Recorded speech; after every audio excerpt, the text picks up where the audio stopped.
balaa ñuy tàmbali sunuy kaddu dañu leen di gërëm yéen presse bi yéen ñëpp ñu ngi leen di sant ñu ngi leen di gërëm parce que sunuy partenaire ngeen bi cadre bi juddoo yàggul le 5 novembre defe naa daje woon nañu fii ci salle bi def lancement bi cadre bi nekk kuréel goo xam ne dafa tënk ñi nga xam ne sunu borom da leen a jox ndombol tànk ci biir mairie yi ak ci biir conseil départemental bi ñu àndandoo bokk ndey bokk baay bokk destin nag bokk destin ñu ne kon ñun waruñoo toog dañoo war a dajaloo seet nan la ñu fexe tëral ay xalaat yu ñu joyantee suñu département bii nga xam ne ñëpp ko xam àddina wërngal këpp ñëpp xam Kër Massar lañ ko xamee nag wax dëgg yàlla bëgg nañu état du Sénégal bëgg nañu partenaire au développement yi bëgg nañu ñooñu ñëw jege siñu ngir jafe-jafe yooyu ngeen di gis sunu borom def ci saafara ngir développement wu Kër Massar. yan ko ngeen di waxtaanee ci ñaari fan yi. dinañu waxtaanee lu am solo lii nga gis tey dafa bokk ci plan d'action bi nga xam ne dañu ko tënkoon muy benn plan d'action boo xam ne triennal la ñu def ci ay pàcc yu bari gannaaw ba ñu defee lancement bi ñu ngi ci deuxième phase bi nag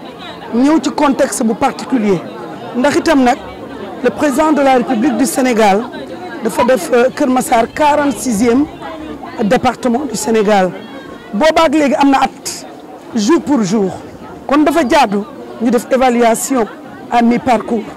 bañ ñu ko defalee ba léegi ndax li ñu doon xaar ci départementalisation bi egsi na wala bu yegsiwul est-ce que ñu ngi koy seen wala buñ ko seenul it est-ce que am nañ ci yaakaar loolu moo waral ñu ne loolu lépp nañ ko boole def ay lël muy forum muy tey ak suba du fas yéene waxtaan ñun femmes élues yi waaye yemuñu ci femmes élues yi dañ ciy boole képp koo xam ne yaa ngi ci Kër Massar di yëngatu pour développement wu Kër Massar ñu ànd ceeg yow mais ànd ci itamit ak sunu ministre de tutelle muy Mamadou Talla ñii nag wax dëgg yàlla di ko sant ndax kii ñu dendal nii mooy Lalla Aïcha Fall moom mooy point focal de tous les élus du Sénégal yàlla dogal na projet bi bañ ko déposé ci sunu ministère de tutelle wax dëgg yàlla daf koo jël def ko projet am fas yéene na ko sax nag démultiplier ci yeneen département yi ñuy ñaan yàlla rek projet boobu yàlla nañ ci yàlla defal ndam lépp luñ fi wax yàlla na nekk njariñu Kër Massar mais itam yàlla nañu yàlla may wërsëgu nit ñi ñu ñëw jàppale si ñu ko ndax itam nag dañoo yàkkamti urgence bi moom signalé la.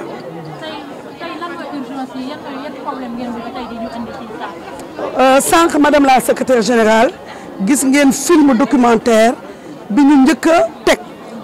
film boobu dañoo dem sur le terrain dem xool problème yi nga xamante ne moom la Kër Massar am boobu film sax bëgg nañ ko mettre à votre disposition yéen taskatu xibaar yi ngeen mën ñu koo tasal waaye bi ñu yàlla dogalee loolu ñu def ko ba pare daf ñu may nag ñu ne il faut que ñu lëlu wax ci mbirum amélioration du cadre de vie muy sunu priorité mais itam ñu war a lëlu ci mbirum développement humain waaye ñu mën a lëlu aussi ci entrepreneuriat féminin mais aussi lëlu ci gouvernance locale loolu di ñeenti thèmes yoo xam ne li mu ëmb bari na ñu fas yéene ko càmbar waaye ci thèmes yooyu dinaa ci génne ñaar yoo xam ne dafa am solo ci ñun mooy l'appel des élus de Kër Massar bëgg nañu président de la République mu defal ñu fii SEDAF soxla nañ ko ñun waa Kër Massar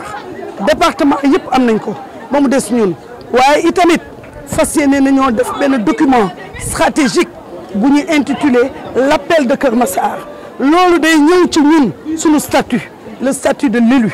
en tant que conseillère ñu gis ne li ñuy jariñ suñu collectivité yi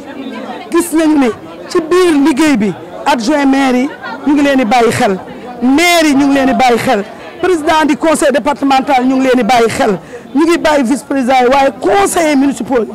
wax dëgg yàlla bëgg nañu développer plaidoyer bu am solo ba nguur gi mën leen a jël ci seen i indemnité de transport ngir ñu jàppale leen te loolu ñu ngi koy defal tous les conseillers municipaux du Sénégal loolu bokk na ci ay am solo loo xamante ne bëgg nañ ko mu feeñ.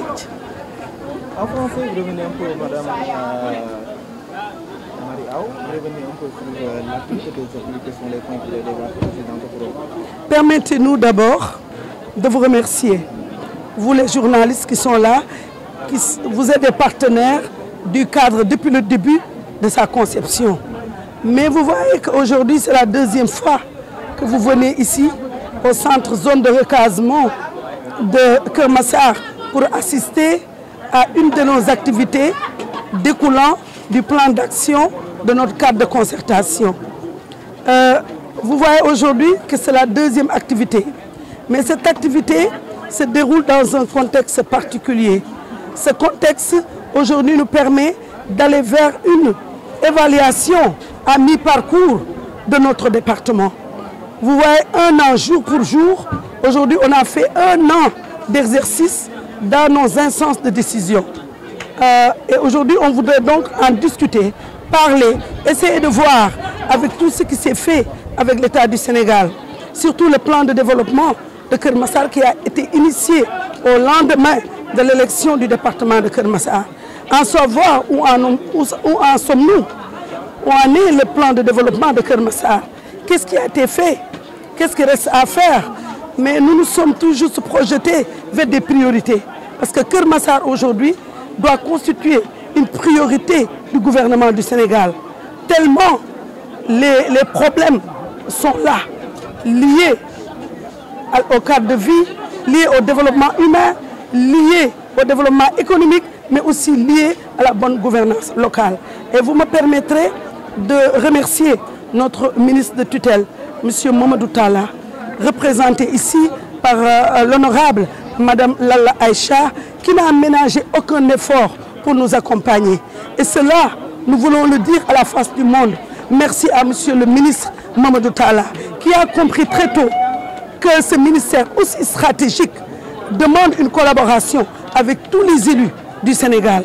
Et c'est pourquoi nous avons vu la façon avec laquelle il est en train d'approcher les élus et le cadre est allé directement le voir. Et actuellement, il faut dire qu'il est en train de nous accompagner, de nous capaciter, en tout cas pour réussir les missions de ce cadre-là. Quand vous avez dit que vous allez élaborer un plan, un programme, un document qui sera intitulé l'appel de Keur Massar, est-ce que vous aurez sur le contenu de ce... Mais vous l'aurez à la fin de ces 2 journées. C'était juste un concept qu'on aimerait vous faire partager pour vous dire en tout cas toute l'importance de ce concept-là. Au-delà de Keur Massar, ce concept va aller vers tous les élus du Sénégal. Et pourquoi pas d'Afrique?